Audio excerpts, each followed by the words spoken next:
एकल अभियान ने अपने कठोर परिश्रम, अटूट समर्पण और सेवा की भावना से जो सम्मान अर्जित किया है वह अतुलनीय है। आज एकल ने ग्रामीण एवं वनवासी क्षेत्रों के विषम सामाजिक परिस्थितियों को भी बदल दिया है। एकल ने नारी सशक्तिकरण को ध्यान में रखते हुए वनवासी और ग्रामीण समाज में महिलाओं के प्रति स्थानीय समाज की सोच को ही बदल डाला है। यही कारण है कि एकल विद्यालयों में अब लड़कियों की संख्या ज्यादा होने लगी है।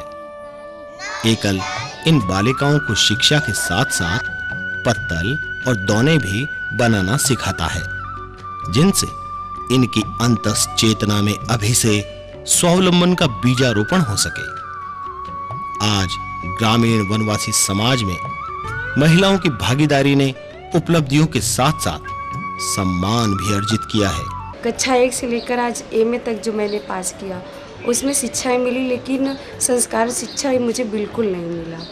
आज जो एकल विद्यालय के माध्यम से हमें संस्कार शिक्षा मिला। हमको सबसे अच्छी बात तो ये लगती है कि गांव में जो महिलाएं कुछ नहीं करती थी, आज हम लोग गांव-गांव में जाकर जब बैठक कराते हैं तो बस सुनते ही सारे लोग आ जाते हैं उसमें और बहुत अच्छे से बात सुनती हैं।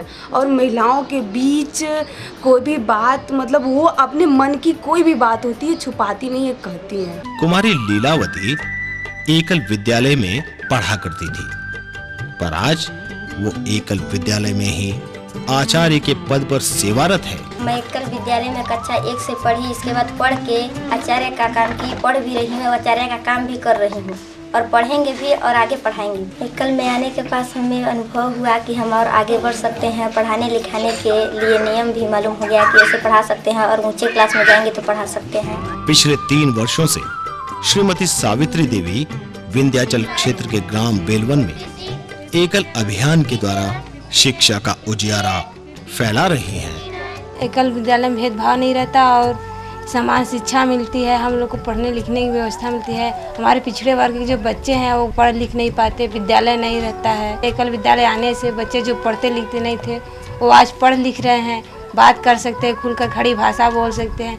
पहले तो ठेठी भाषा गाली गलौज करते थे, आज बच्चे शिक्षित हो रहे हैं, धीरे धीरे अपने माँ बाप का अधिकार, अपना अधिकार कर्तव्य जान रहे हैं। बच्चों में परिवर्तन ये हुआ कि बच्चे अपने से बड़ों का सम्मान कर रहे हैं और जो भी आगंतुक आज गांव में आते हैं तो बच्चे उनको सहस्त्र प्रणाम करते हैं और उनका आदर भी करते हैं।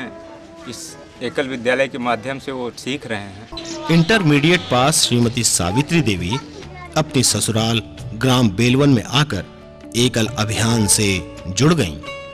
श्रीमती सावित्री देवी जानती थी कि विपरीत सामाजिक परिस्थितियों का दंश केवल शिक्षा से ही मिट सकता है।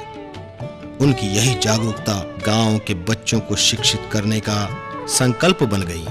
मैं ये चाहती हूँ कि मतलब जैसे मैं पढ़ी लिखी हूँ, आज मैं एकल पढ़ने की वजह से मैं एकल विद्यालय जुड़ी। अगर मैं अभी अनपढ़ होती शायद मैं एकल विद्यालय में नहीं जुड़ती, क्योंकि आज की जो लड़कियाँ हैं, छोटे छोटे माँ बाप गरीबी की वजह से उन्हें मजदूरी करने के लिए भेज देते हैं। कहते हैं पढ़ लिख के क्या करोगी, जहाँ जाओगी तो 25 रुपये 50 रुपये कमा कर आओगी तो दिन भर भोजन चलेगा। लेकिन मेरा यही उद्देश्य है कि सब अपने बच्चों को पढ़ाएं और वो भी हमारे तरफ पढ़ लिख कर कोई कार्य करें, किसी संस्था से जुड़े, क्योंकि हमारा भी अधिकार है पढ़ना लिखना, अच्छा पहनना, अच्छा खाना।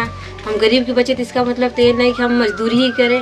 जब हम शिक्षित होंगे तभी किसी कार्य पे पहुंचेंगे। इसलिए एकल विद्यालय ऐसा संस्था है, फ्री संस्था है, जिससे कोई फीस, कोई दबाव नहीं है और बच्चे शिक्षित हो सकते हैं, विद्यालय में जा सकते हैं, पढ़ लिख सकते हैं, अपना अधिकार, अपना कर्तव्य जान सकते हैं, हमारा जीवन क्या है, हमारी मंजिल क्या है, हर एक चीज के बारे में समझ सकते हैं। भारत के वनवासी और ग्रामीण समाज में आज भी नारी सशक्तिकरण की ऐसी अनेकों गौरव गाथाएं एकल अभियान के माध्यम से लिखी जा रही हैं।